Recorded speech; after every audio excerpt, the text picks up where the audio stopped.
Halo guys, Assalamualaikum dan salam sejahtera. Kembali lagi bersama dengan saya di Tengkuruk Channel. Jadi pada kalian yang menonton video ini, walau di mana juga kalian berada, saya doakan agar semuanya di dalam keadaan yang sehat ya.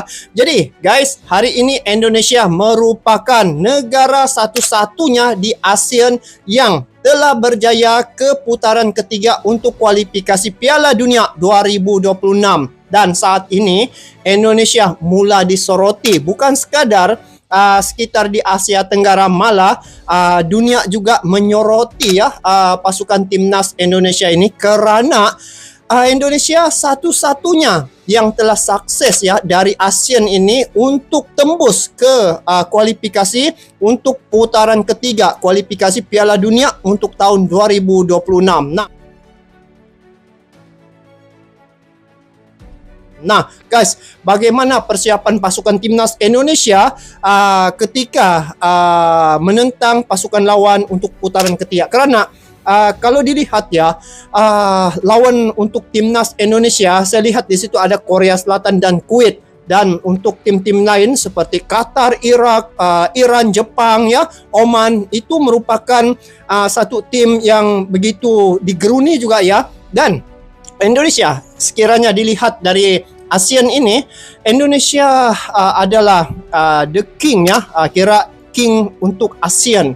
Karena dari banyak-banyak tim yang ada di ASEAN ini, Indonesia saja yang telah berjaya ke putaran ketiga. Jadi nampaknya di sini memang layaklah Indonesia ke putaran ketiga, karena kalau dilihat sekitar di ASEAN ini tim-tim yang lain tidak dapat menembusi sehingga putaran ketiga. Jadi bagaimanakah persiapan untuk timnas Indonesia bagi menghadapi tim lawan ketika putaran ketiga? Karena di sini kita lihat ya, pasukan timnas Indonesia sejak akhir-akhir ini ada ramai penambahan pemain-pemain atau wajah-wajah baru bagi memperkuatkan pasukan timnas Indonesia. Nah, saya lihat ternyata apabila melihat Martin Pais tidak ada kelihatan wajahnya dalam perlawanan terakhir ya, ketika menentang timnas Filipina, ternyata ini merupakan mungkin adalah untuk persiapan bagi menghadapi tim yang lebih kuat lagi untuk putaran ketiga. Jadi di sini kita lihat ya, ini baru awal Indonesia siap berburu pemain lagi. Nampak di sini guys, ternyata Indonesia bukan terhenti di sini, karena kalau dilihat di sini dikatakan Indonesia siap berburu pemain lagi. Rencana gila Sintayong demi misi kejutkan round ketiga. Jadi apakah perkara yang bakal akan dilakukan oleh Coach Sintayong, oleh Federasi Sepak Bola Indonesia bagi menghadapi tim-tim yang lebih kuat lagi? Tetapi bagi saya ya, untuk tahap yang sekarang ini, label sekarang yang telah dicapai oleh timnas Indonesia merupakan satu label yang tidak diduga juga ya, dan sebenarnya tidak mustahil bagi timnas Indonesia, karena dari segi pemain-pemain berketurunan memang merata, memang ramai pemain-pemain keturunan yang ada di luar negara. So untuk kekuatan itu saya rasa tidak ada kesukaran untuk timnas Indonesia memperolehinya. Jadi ayo kita saksikan di sini bagaimanakah, siapakah pemain-pemain yang bakal akan gabung dengan timnas Indonesia lagi demi kejutkan round ketiga untuk kualifikasi Piala Dunia 2026.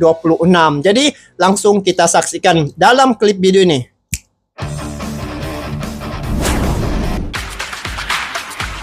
Ini baru awal, Indonesia siap berburu pemain lagi.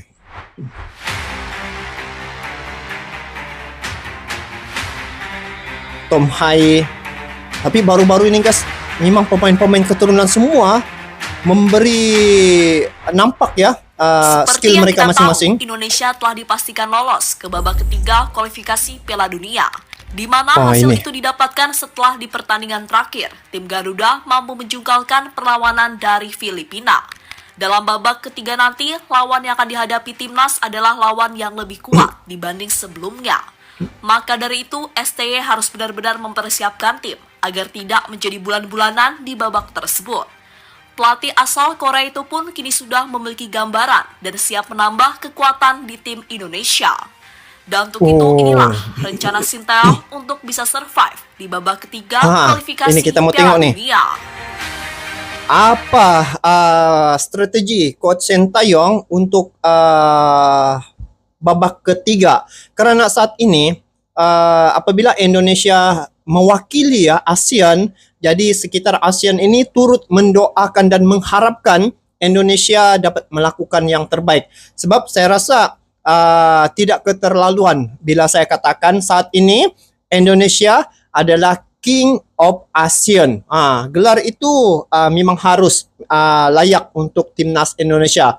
Buktinya apabila Indonesia sahaja satu-satunya yang telah berjaya ke putaran ketiga dan tim-tim lain tidak dapat menembusi.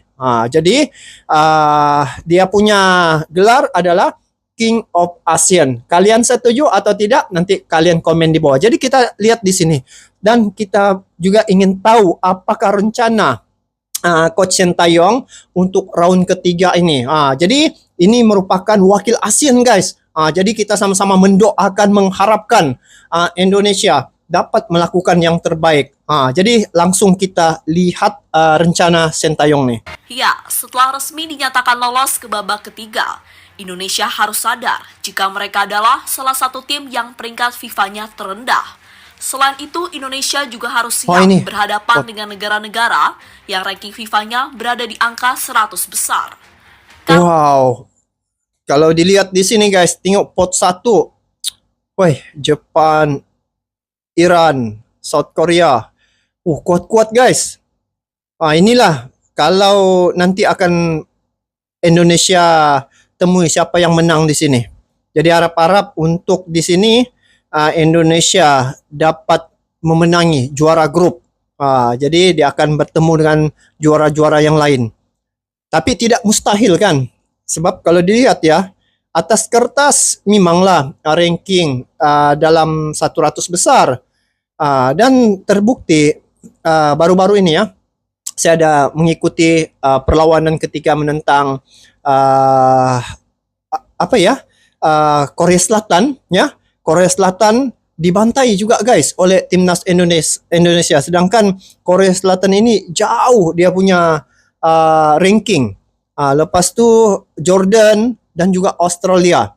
Jadi itu satu perkara yang harus juga di take note, sebab kalau di atas kertas memanglah atas kertas berada ranking di atas, tetapi saya lihat ketika perlawanan menentang Korea Selatan ya, Jordan, Australia, itu semua ranking di atas, tapi Indonesia dapat kalahkan. Jadi itulah harapan sebenarnya pada putaran ketiga ini dengan penambahan kekuatan untuk timnas Indonesia agar mereka dapat melakukan yang terbaik. Jadi kita lihat di sini strategi itu. Jom. Negara-negara yang ranking FIFA-nya berada di angka 100 besar. Karena seperti yang kita tahu, babak ketiga kualifikasi Piala Dunia adalah babak yang sudah bisa menentukan tim mana yang layak lolos ke Piala Dunia tahun 2026. Maka dari itu babak ketiga adalah babak yang harus benar-benar diseriusi Indonesia. Jika tidak, bisa saja Indonesia malah menjadi tim yang selalu menjadi sasaran bagi tim kuat lain untuk mendapatkan poin penuh dalam setiap pertemuan. Tapi itu dulu, sekarang sudah berbeda ya. Dengan kehadiran Tom Hai ya, Profesor Tom Hai, lepas itu ada Rafael, ada Kelvin. Itu kekuatan untuk timnas Indonesia juga. Saya tengok memang berbaloi dengan pemain-pemain yang baru dinaturalisasi ini. Karena mereka juga mempunyai fisik yang besar kan.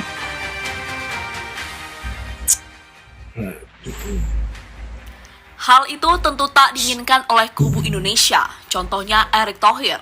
Ketua PSSI tersebut berharap timnas Indonesia menambah pemain guna memperkuat kedalaman skuad. Karena menurutnya kedalaman skuad saat ini masih kurang.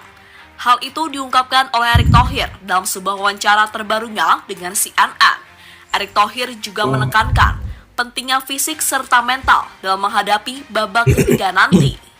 Jadi masih ada 10 pertandingan habis ini, ya di mana kita ada 10 ya? keluar rumah 5 kali, lalu juga keluar negeri 5 kali. Jadi ya timnya mesti benar-benar secara fisik mental kuat.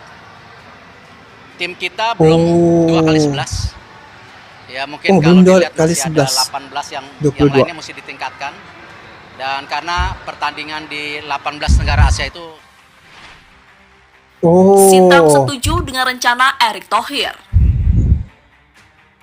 Selain Erick Thohir, pelatih timnas yakni Sintayong juga berperanan setuju penting juga kan jika guys. saat ini Erick Indonesia Thohir. sangat membutuhkan tambahan pemain. Namun berbeda dengan Erick Thohir, STY lebih spesifik posisi mana yang dibutuhkan. Bagi pelatih asal Korea itu, posisi penyerang adalah posisi yang masih menjadi titik kelemahan Indonesia. Maka dari itu, ada Sintayong siap Kelvin, kembali berburu pemain ke luar negeri untuk menemukan Cantik dia pemain mainnya yang diinginkan. Jujur saja, saya tidak bisa memberi nilai baik kepada lini depan. Memang mereka harus evaluasi diri dengan baik. Saya akan mencari terus pemain-pemain depan yang lain, kata Sintayong pada CNN. Joe Ages. Memang serius lah. Memang Coach Sintayong harus bekerja keras demi memperkuatkan. Tapi tahap ini sekarang ini yang dikecapi oleh Indonesia sudah cukup tinggi guys sebenarnya. Melebihi daripada target.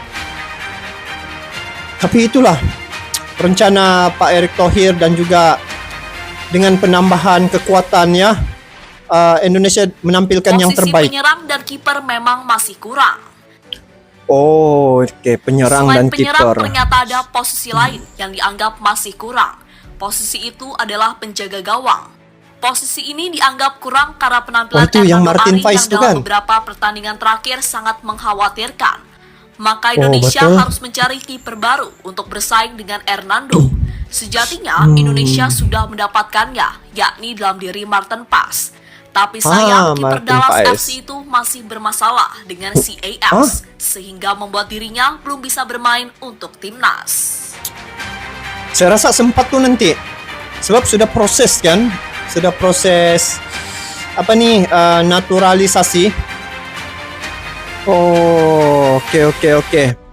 Nah, jadi guys, bila melihat persiapan untuk timnas Indonesia ini sebenarnya ada harapan ya untuk Indonesia melakukan yang terbaik karena untuk menghadapi tim-tim yang lebih kuat lagi Indonesia harus siap ya dengan pemain-pemain yang lebih dari bentuk fizikal yang lebih tough lagi sebab bila melihat baru-baru ini salah satu kekuatan timnas Indonesia apabila dengan hadirnya hampir 50% ya pemain keturunan dalam gabungan ya timnas Indonesia ketika menentang Filipina itu di situ dari segi fizikal timnas Filipina amat mudah untuk kawal menggunakan fizikal.